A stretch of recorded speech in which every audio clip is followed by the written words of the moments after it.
Kalau kita selamat di jebakan yang ketiga, maka iblis itu akan menggoda kita dengan dosa-dosa kecil yang dianggap remeh. Jangan diremehkan dosa-dosa kecil.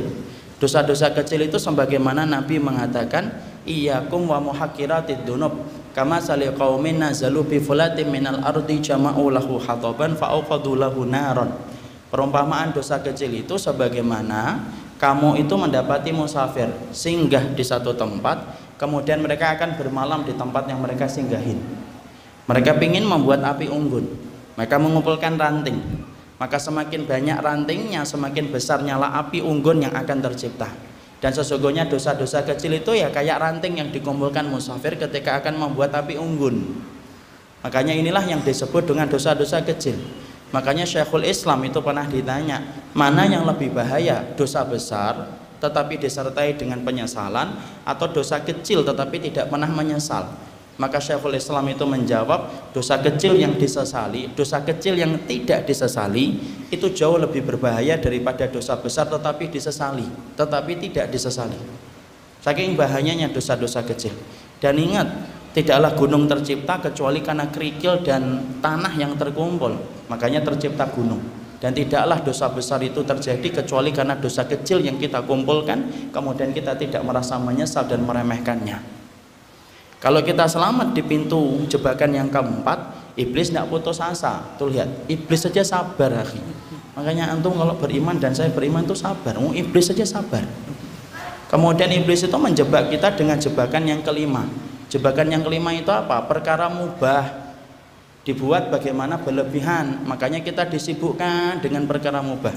Karena kemudian kalau kita gagal digoda dengan syirik, gagal digoda dengan perkara yang tidak dicontohkan Rasul, gagal digoda dengan dosa besar dan dosa kecil, iblis itu semakin mengendorkan dan semakin melembutkan strateginya supaya kemudian tetap manusia itu gagal untuk memasuki surga. Makanya yang kelima, kita ini digoda supaya kita melakukan perkara mubah yang berlebihan. Contohnya apa perkara mubah yang berlebihan? Banyak. Ngobrol mubah atau tidak mubah? Mubah.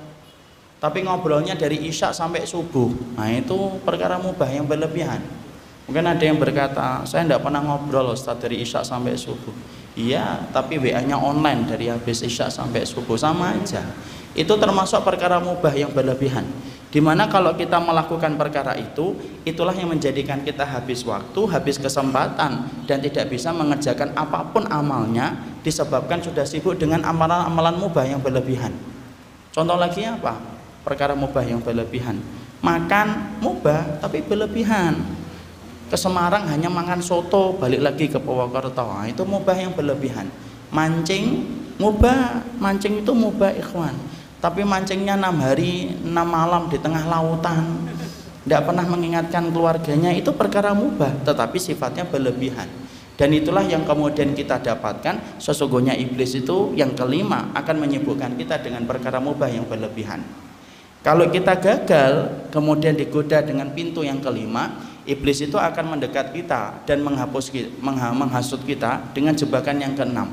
Jebakan yang keenam itu apa? Tadi disibukkan kita dengan amalan yang kecil. Jadi iblis semakin putus asa ini.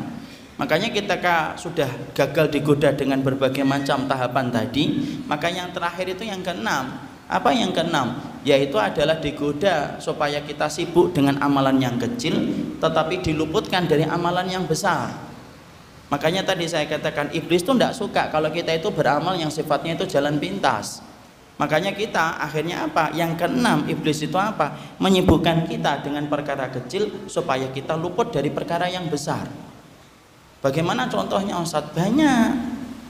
Contohnya adalah ketika misalkan antum ikut taklim, ada saudara antum tidak ikut taklim, dia sholat 2 rakaat, sholat 2 rakaat. Sholatnya itu sunnah, ikut taklimnya itu hukumnya wajib. Tapi dia sibuk untuk kemudian mendahulukan sholat sunnahnya, tetapi meninggalkan yang wajib, taklim. Itu termasuk salah satu contoh, disibukkan dengan perkara kecil tetapi diluputkan dari perkara yang besar. Ibu antum sakit, antum pergi kemana-mana, ibu antum manggil-manggil antum, kesini loh nak rawat ibu, temenin ibu. Tapi antum malah berkata sama ibunya, ndak ibu, saya harus silaturahmi ke teman-teman saya. saya ingin dapat pahala. Betul, antum datang ke teman-teman antum dapat pahala. Tapi ketika antum meninggalkan ibu antum ketika sakit, itu berarti antum meninggalkan pintu gerbang